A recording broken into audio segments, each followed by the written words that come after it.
Thanks, Nisa, and welcome to On-Chain Reaction. I'm Philip Gradwell, the Chief Economist at Chainalysis, here to take you through what's been happening on the blockchain.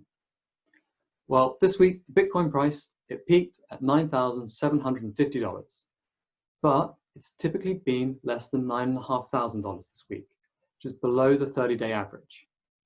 It does seem that the Bitcoin price, it's starting to drift.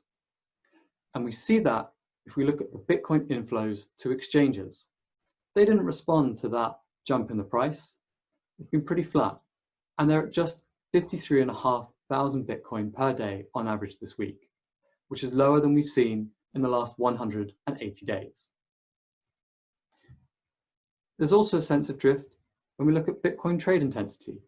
It's been declining, showing that trading volumes are following exchange inflows downwards, as the trade intensity is that ratio between the number of Bitcoin traded and the number of Bitcoin received on chain.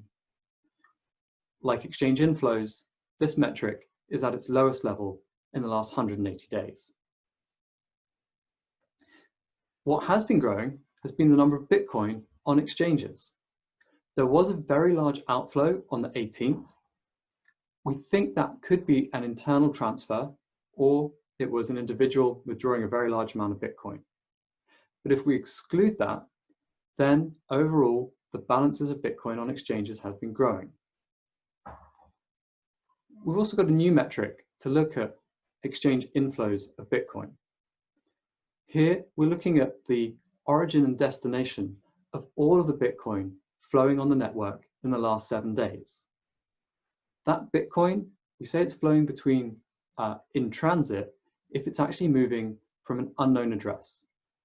And what we saw in the last week is that Bitcoin that have been held in unknown addresses since the start of the week actually started to flow into exchanges. There was a net inflow of Bitcoin worth $822 million from unknown addresses. So we saw $922 million worth of Bitcoin go from exchanges to these unknown addresses, and we saw $1,744 million go from these unknown addresses into exchanges. So that suggests that Bitcoin that is typically held off of exchanges has actually started to flow in, increasing the overall amount of liquidity that is on exchanges. And taking a look at Tether, we've seen an increase in Tether balances as well. There's some uncertainty that exists here because a lot of Tether is either being taken straight off exchanges or is being swept into cold wallets, and we're not yet sure about that. But if that Tether isn't exiting the exchange and is just being swept into cold wallets, we're actually seeing some of the greatest increases in Tether balances that we've seen in the last 180 days. So overall, exchanges, it look like they're losing their fizz. It's been a sideways week. Inflows to exchanges were unresponsive when the price changed, and the trade intensity has been declining. It's likely that most people are still adding Bitcoin and Tether to exchange balances. And overall, Bitcoin that was held off exchanges for more than a week, it's flowed in.